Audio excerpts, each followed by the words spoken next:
ஆச்சி கொழுக்கட்டை மாவு வந்தாச்சு. ஆச்சி கொழுக்கட்டை மாவிற்கு கொழுக்கட்டை அச்சை கேட்டு வாங்குங்கள். மாண்புமிகு கோவை சரி நான் அனுமதிக்கிறேன். நீங்க முடிச்சு வைங்க. இதுக்கு மேல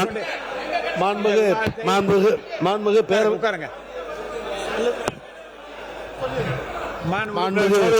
மாண்புமிகு பேரவைத் தலைவர் அவர்களே, நீங்க வந்து பேசி இதை நிறைவு செய்யுங்க. மேற்கொண்டு இந்த பிரச்சனைக்கு வந்து முற்றுப்புள்ளி வைப்போம். ராஜு பேசணும். இன்னும் 12 உறுப்பினர்கள் பேச வேண்டும். முடிங்க.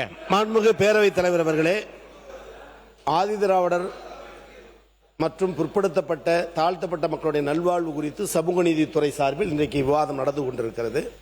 அமைச்சர் பெருமக்களிலிருந்து புள்ளி விவரங்களையும் சற்று கோபதாபமான செய்தியும் ஒன்றுமே செய்யவில்லை திராவிடம் என்பதை பேசுகிறார்கள். நான் முடித்து வைக்கிறவர்.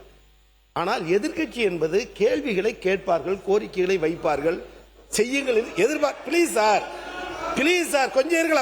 அப்புறம் கட்டுப்பாடா இருக்கிறாங்க, அப்புறம் கட்டுப்பாடா இருக்கிறாங்க.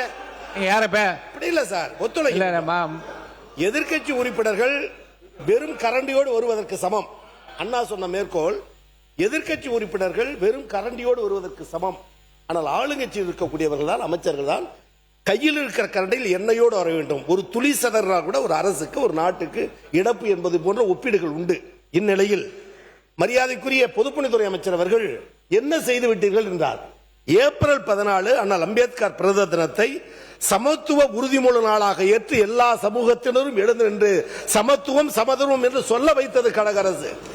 அது மாத்திரமல்ல, மாண்புமிகு சமூக நீதித்துறை அமைச்சர் நாங்கள் என்னமோ பொது தொகையில் நிறுத்துவதற்கு வலிந்து சொன்னதை போலவும், இவர்கள் என்னமோ தலித்தெழுமலை ஐயா அவர்கள் நிறுத்தியதை வலிந்து சொன்னதை போலவும் ஒரு பிரச்சாரத்தை, ஒரு பொய்யான கட்டமைப்பை காட்டுகிறார். நான் பணிவோடு கேட்பது, நாங்கள் இத்தனை பேர் நின்று வென்றிருக்கிறோம் என்று நீங்கள் சொல்லுகிற தருணத்தில், நாங்கள் இத்தனை பேர் அமைச்சர் ஆக்கியிருக்கிறோம் என்று நீங்கள் பதிவு செய்கிற தருணத்தில், இன்றைக்கு நீங்கள், ஆனால் அன்றைக்கே நாங்கள் என்று சொல்லுகிற உரிமை கடமை திராவிட முன்னேற்ற கழகம் திராவிட இயக்கத்திற்கும் உண்டா இல்லையா? நான் இன்னும் கேட்கிறேன். 2025 எஸ்சி எஸ்டிகளுக்கு அந்த திட்டத்தை இம்ப்ளிமெண்ட் செய்ய வேண்டும் நிதியமைச்சர் 25,000 கோடி அறிவித்திருக்கிறார்.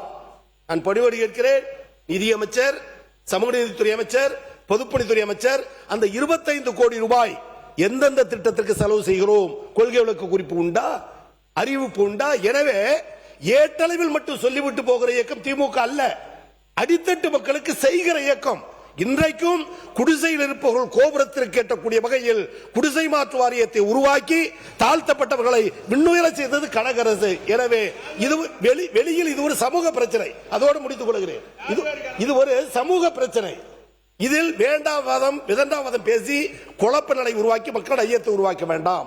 மாண்புமிகு பொதுப்பணித்துறை அமைச்சர் சாதிவாரி கணக்குகளை எடுத்தீர்களா என்று கேட்டார். பீகாரில் எடுத்தார்கள், நீதிமன்றத்தில் தடை. எங்கள் அரசு சொல்லுகிற வாதம், உச்சநீதிமன்றம் எங்கள் அரசு சொல்லுகிற வாதம், சாதிவாரி கணக்கெடுக்கிற உரிமை ஒன்றிய அரசுக்கு உண்டு. எனவே இந்த திட்டத்தின் அடிப்படையில் தான் கழக அரசு மேற்கொண்டதே தவிர சாதிவாரி கணக்கு எடுக்க வேண்டும் எடுக்கக்கூடாது என்பதில் எந்த நிலையானதும் அல்ல. மாறாக அது செய்வதற்கான உரிமை ஒன்றிய அரசுக்கு உண்டு, வலியுறுத்த வேண்டிய கடமை அவர்களுக்கு உண்டு. எனவே அந்த அளவில் தான் திராவிட முன்னேற்றம் கையாண்டது. என்றைக்கு தாழ்த்தப்பட்ட மக்களுக்காரன் திராவிட முன்னேற்ற கழகம், அதன் தலைவர் கலைஞரும் எங்கள் அண்ணன் தளபதி என்பதை பதிவு செய்கிறேன். நன்றி. உறுப்பினர் ராஜா அவர் தொடர்ந்து நீங்க பேசலாம். போதும், இது அது முற்றுப்புள்ளி வைத்து அவர் பேசுவான்னு சொல்லி முற்றுப்புள்ளி இதுக்கு மேல கிடையாது. உறுப்பினர் ராஜா அவர்கள், உறுப்பினர் ராஜா பேசுங்க. உறுப்பினர் ராஜா, உறுப்பினர் ராஜா அவர்கள், உறுப்பினர் ராஜா போதும், உட்காருங்க. பேசிட்டார், நிறைவாக அவர் பேசுவான்னு சொல்லிட்டு பேசியார். உறுப்பினர் ராஜா அவர்கள் பேசுங்க. உறுப்பினர் ராஜா, நீங்க பேச சொல்ல போறேன். சேர் பாபு கொடுங்க. இருங்க, ராஜா பேசுறீங்களா? பேச போதும், நிறைய பாருங்க, இதை பற்றி நிறைய விவாதங்கள்.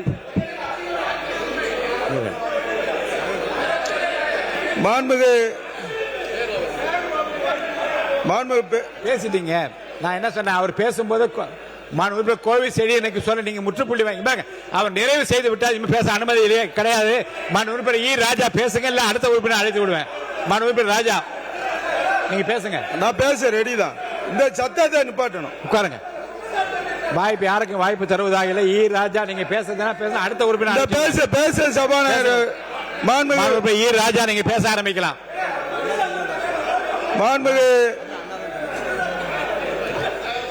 இது இல்ல, தயவுசெய்து நான் அனுமதிக்க மாட்டேன். உறுப்பினர் வேதவர், நீங்க வந்து இது கட்டுப்பாட்டு கொண்டு வரணும். நான் என்ன சொன்னேன், மாண்பு உறுப்பினர் கோவை செடியன் தான் நிறைவு செய்வார். நிறைவு செய்து விட்டார். ராஜா நீங்க பேசுங்க, அனுமதிக்கிறேன் பேசுங்க. ராஜா நீங்க பேசலாம், உட்கார்ந்து தயவு செய்து உட்கார்ந்துருங்க. நான் அனுமதிக்கிறேன், உட்கார்ந்துருங்க. நான் அனுமதிக்க மாட்டேன், தயவு செய்து உட்கார்ந்துருங்க. முடியாது, உட்காருங்க. ராஜா நீங்க பேசுங்க. நான் தான் பேசுறேன். மாண்பு உறுப்பினர் ஈ ராஜா நீங்க பேசலைன்னா நான் அடுத்த உறுப்பினர் அழைத்து விடுவேன். தப்பு. நான் என்ன சொன்னேன், நிறைவு செய்வார் என்று சொன்ன பிறகு நீங்க கேட்பது நியாயம் அல்ல.